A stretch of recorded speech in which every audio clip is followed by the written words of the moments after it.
اب جو انتقامی کارروائی ہو رہی ہے، میں سمجھتا ہوں کہ اس قسم کی انتقامی کارروائی سے نہ ہم ڈرتے ہیں نہ ہم پیچھے ہٹیں گے۔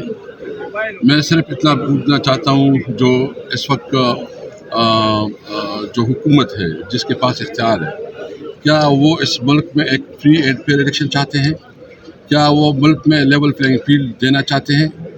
تو یہ دیکھ لے، پوری دنیا دیکھ لے گی۔ اگر یہ الیکشن نہیں بلکہ یہ نامینیشن ہو رہی ہے، یہ سلیکشن پلس ہے، یہ سلیکشن پلس ہے۔ اگر اس قسم کا الیکشن ہو جائے تو کون مانے گا؟ نہ دنیا مانے گی، نہ اس ملک کے عوام مانیں گے۔ ہمیں لیول پلینگ فیلڈ چاہیے۔ ہم بالکل کسی سے جو ہمارے خلاف کیسز ہیں، ہم کیسز کا دفاع کریں گے قانونی طور پر، ہم کسی سے نہیں ڈرتے، لیکن جس طرح ہماری پارٹی کو ہراس کیا جا رہا ہے، جس طرح ہمارے ساتھ ظلم ہو رہا ہے، جس طرح ہمارے ساتھ اچھوتوں کا سلوک ہو رہا ہے، یہ قابل مذمت ہے۔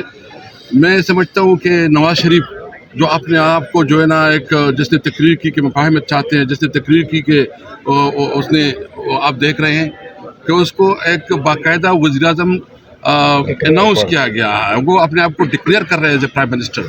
اس طرح کی الیکشن کی کیا کریڈیبلٹی ہوگی؟ اگر وہ پرائم منسٹر بنتا ہے تو وہ پرائم منسٹر کون مانے گا؟ اس پرائم منسٹر کو ضرورت اس بات کی کہ ملک میں فری اینڈ فیئر الیکشن ہو، عوام فیصلہ کرے۔ یہ تو عوام نے فیصلہ کرنا ہے، اگر عوام نے فیصلہ نہیں کرنا ہے تو پھر الیکشن کی کیا ضرورت ہے؟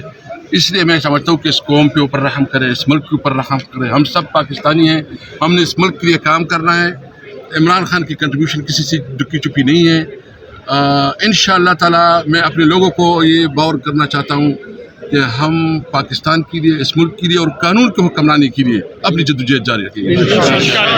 اسپیکر صاحب، ایک طرف آپ کو ہائی کورٹ کی طرف سے اجازت مل رہی ہے، دوسری طرف آپ کے ورکرز کو نہیں چھوڑتے ہیں سر۔